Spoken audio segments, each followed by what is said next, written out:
What's up, everybody? Welcome back to another episode of Colton Posey Fishing.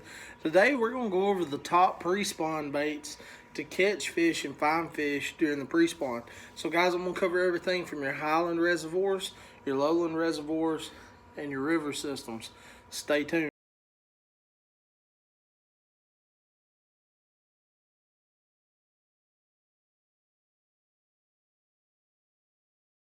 Alright guys, so I just wanted to tell y'all I really appreciate all the support.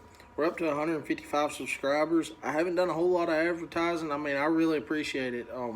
So don't forget, in this video, if you feel like the content's worth your time, hit that subscribe button and like it. Leave a comment if you have any questions, like always. And all the baits and stuff that I go over you with will be linked down in the description. So while you're down there, don't forget that subscribe button. But yesterday, had a real good day on the lake. I'm not going to say what lake and stuff. I got a tournament coming up. I'm not going to tell you too much about what I did just because some of my competitors probably watch my stuff.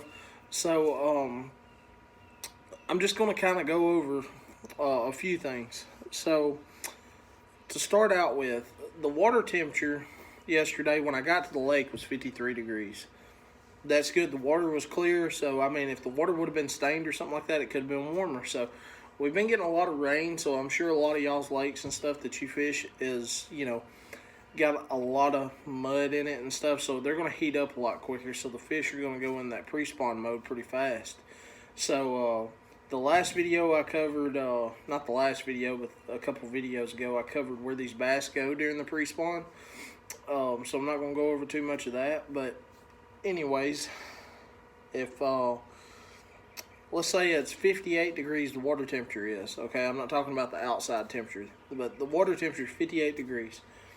A lot of times when you get back up in these creeks and stuff, you'll start seeing the bass bust. And when I say bust, come up and hit the top water, pushing the minnows and stuff to the top, trapping them, coming up and eating them. That's where this comes into play. So it's an old school heading torpedo. It's got a chrome bottom, black back, a red front. I always like the ones with a little bit of red or something on the front of it. The reason for that is when they're coming up, they see that red, and it gives them a target, So, the torpedo, basically, if you haven't ever thrown this, you cast it out there, it sits on top of the water, and you just pop it like a popper. And when you do, that tail spin back there, it spins and makes a gurgle sound. So, it's kind of similar to a buzz bait, but when the water's clear, and you see them busting the top of the water, that chrome and red and black torpedo is awesome. So let's say the water's a little muddy. What I typically like to throw is something white and chartreuse this time of year because I want to mimic shad and crawfish more than anything else because that's mainly what they're going to be eating. So this is, I don't even think they make this anymore, but the Strike King poppers are very, very similar, but it's just white with a little bit of chartreuse on the lip, feather tail. Gotta have the feather tail. I mean, once again, that's something for them to target. So the backs and stuff really don't matter, guys, on top water. And the reason I say that is, if you really think about it, I'm all about keeping it simple. This bait sitting on top of the water, they're never going to see the back. All they see is that belly. So when you're using whites and stuff in muddy water, it gives a little bit of contrast so they can see it a lot better. So if you see them busting and stuff, or you get around a laydown, poppers are hard to beat. Okay, now for my setup for top water, the Green Ghost is the same thing, but this is the Ducket Ghost. This is a 6'8" medium rod, and I've got a Daiwa CR80 on this thing, and the medium action's got that parabolic bend, so when I set the hooker, they come up and grab this thing. They're not just, I'm not loading up on them and jerking it out of their mouth. This gives it a little bit of give. Now, when I'm throwing the top water, I've always got monofilament on, okay? Even when, like you can see, I have the square bill tied on right here. This time of year, I like monofilament. It has a lot of stretch to it, so when they come up, if they're barely getting it, that allows them to at least have a little bit of give where they can do their rolling and stuff. And typically 9 times out of 10, like what happened yesterday, when they do that rolling stuff, they're going to get the front hook. So you know, it increases your chances of getting the fish in the boat, which is what you want, whether you're out there fun fishing or if you're just out there in a tournament or whatever. So that's my setup for the top water. I'm gonna move on to the jerk baits. Okay, like I said, a jerk bait. It is a great search bait. It is almost like a spinner bait this time of year. You can cover a lot of water with it, and a lot of those fish that are suspended are looking for something to eat. A jerkbait mimics that real well. I started out yesterday morning. I got up on a dock, and I mean, it was the first spot I stopped, first cast. Threw it out there, jerked it a couple times. Fish come out from under the dock, smoked it. Oh, now this did happen. I got to show you how this. My dowel blew apart on me, which was my fault. It was 100% my fault.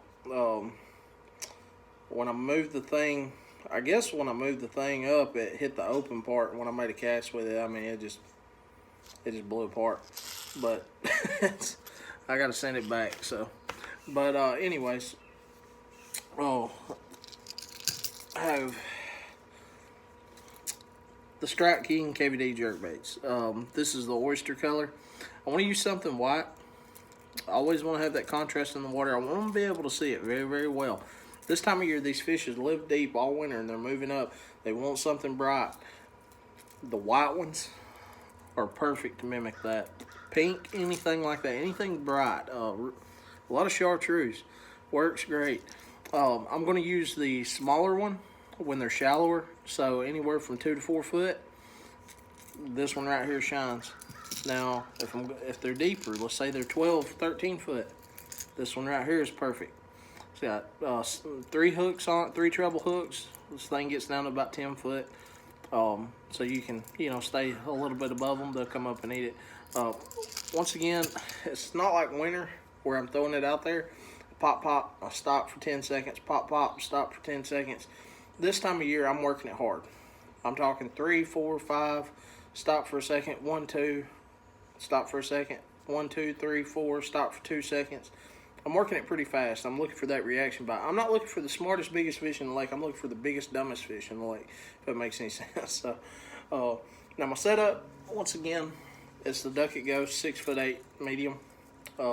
Green Ghost, same thing, 6'9" medium. But the only difference is I'm not throwing monofilament. Monofilament floats. So I typically run anywhere from 10 to 12 pound fluorocarbon on my jerk baits. The reason I run the 12 pound and the 10 pound, it gives that bait a complete different action. There's not as much resistance when you're jerking that bait through the water. So a jerk bait, that's my setup. One thing I did forget to go over y'all with, I want a high speed gear ratio for both of these, top water and the jerk bait. The reason for that is if they come up and pop that top water, if they start running towards the boat, I can catch up with them really fast. Same way with that jerk bait. A lot of times they're going to hit it from the back and move towards you. So that way I can take up a lot of line really, really fast, get that good hook set. So that's number 2. All right, so another one is the one that I've made more money off of than any other lure I've ever thrown. It is a jig. So when we got that muddy water, and that's one thing I didn't touch base with, if the only reason I will not throw a jerkbait this time of year is if the water is muddy. You can catch fish with a jerkbait when the water's muddy. Don't let people tell you can't. It is possible, but it is very hard, and you have to get it right in front of their face. So you have to kind of pinpoint exactly where the fish are and get it right in front of them. So when the water's muddy, as far as a jig, I'm throwing a black and blue, typically. Now, this is a G-Money jig. The reason I use G-Money, I am sponsored by them, but I'm just telling y'all straight up. I've used them for years. I absolutely love their products. They have made me more money than any other company that I've ever fished with their products. So this is a G-Money jig, and I don't know if you can tell this by just looking at it. There's a big difference in these jigs than other jigs. This is a silicone skirt instead of rubber. Or a rubber skirt instead of silicone. So what happens is when this jig hits the bottom, that skirt flares out. So see how it's sitting like this? It does that underwater, but it's picked up. And it gives it a lot bigger profile. So when you're throwing a 3/8 ounce, it might look like a 1/2 ounce under the water. If you're throwing a 1/2 ounce, it look like a 3/4 ounce. But the light wire hook and stuff allows for great hook penetration. Typically, I'll rig, if the water temperature is still in the low 50s, throw something like a Strike King grub. If the water is above 52 degrees and it's been above 52 degrees for a while, you're not having them 30-degree nights or a little bit lower, throw something like a crawl, any kind of crawl you like. I like the Yum Christie crawls. I just cut them in half and, slide them up on there. So the black and blue G Money jig is a great one whenever you're fishing the muddy water. The other jig that I like to use whenever the water is clear, and I even use it sometimes when it's muddy, it's the G Money. I think it's a desert crawl is what they call it. It's got the brown back. We've got the same skirt. It's got the brown back, the orange and green pumpkin front. Now, one thing I did forget to tell y'all, see how the line tie is actually vertical instead of horizontal? Most of them are set up sideways. Well, this one's turned up and down. What this allows me to do with this jig, I can come through rocks, I can come through wood, I can come through grass. I mean, I can do so much more stuff with this jig than I can with other jigs, if that makes any sense. So, what I do, I will take a watermelon seed or a green pumpkin chunk. It doesn't matter if it's a crawl chunk or a grub. It goes back to the same thing what I was talking about, the water temperature. But what I do, I got these pins right here. They're all garlic scented, so they smell awful. And I will take the orange pin, and I'll take that chunk and I'll just dab it on the cross. So if this is the crawl, I'll just dab it right on the end on both sides of the cross. The black and blue, I don't really mess around with it any. You can put a little bit of purple or whatever if you want to in there, maybe a little chartreuse. It's all up to you. I don't really mess with it. I keep it very simple. But if they won't bite this, I'll throw this time of year, this color. Now the setup that I'm using is very simple. 7'3", medium heavy Duckett Triad. Okay. The reason I'm throwing a medium heavy, a lot of times I am throwing them up in heavy cover and stuff, but I'm not far. So I'm not making, a 40-yard cast with this jig right here. I'm, 20 yards, 20 yards, 20 yards, 10, 5, 20, 20, so on and so forth. The rod allows just, the Triad's got the micro guide, so what that helps with is, I've got pinpoint accuracy. I can hit whatever I'm throwing at. You can knock the nuts off a fly with this thing. It's pretty close, right? But on a serious note, the reel that I'm using, it's a 7:5-to-1 gear ratio Daiwa CR80, or CG80, I'm sorry. I get them mixed up a lot. But you want to use a high-speed reel. You just want to be able to take up a lot of line. Everybody will tell you, you want your slow gear ratios because you can always speed them up. What's the exact opposite with a high-speed gear ratio? You can always slow it down. I would rather have something faster than I need that I can slow down than something slower than I need that I can't speed up enough to catch up with the fish. So stick to your high gear ratios. About the only time I don't is when I'm cranking. So that's my setup for jigs. So we'll move on to the next one. Alright, so the next one I want to talk about is what a lot of people's going to throw this time of year, and it's for good reason. You catch a lot of good fish off of it. And I know what you are thinking, yeah. Yes, it is a natural perm. But we have got a spinnerbait. Now, I know earlier y'all remember me talking about Colorado baits. I run them most of the time. 90% of the time I run them all the way up through the spawn. There is times that I make exceptions. If I'm on a spotted bass fishery, a highland reservoir, this comes into play big time. A white spinnerbait. The blades are white, the spinnerbait's white, and the water's muddy. I can burn this thing. Typically, you would hear when the water's muddy and stuff, you want to really slow down and pinpoint stuff, get as close as you can to objects. That is still true. But with a spinnerbait on a highland reservoir, you can burn past those things and make the fish react on a whim. So what happens, 90% of the time when I'm throwing this white spinnerbait, I put no trailer on it, just a trailer hook. because they're just going to be reacting, turning, popping their mouth. When they do that, that trailer hook, 9 times out of 10, you're going to catch them.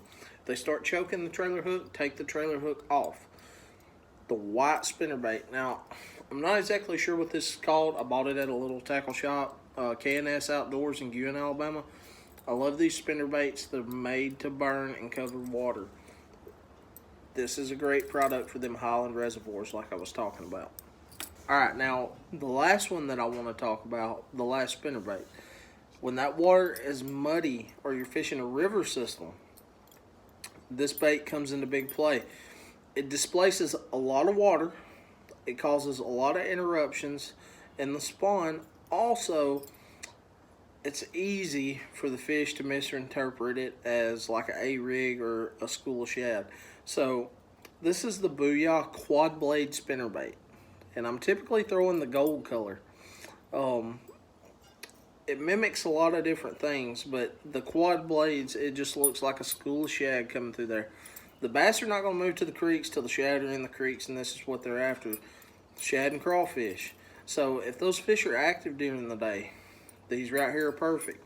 What I like to do with these quad blades, I'll either throw just a trailer hook on it, I'll take the whole skirt off, and I will throw a swim bait on it. Not this exact color, but you know, something to match it. Depends on which quad blade you got. Swim baits work good when the water's really cold. Anything under 55 degrees. The grubs, the double tail grubs work perfect. Single tail grubs work perfect. Yum makes a lot of good ones.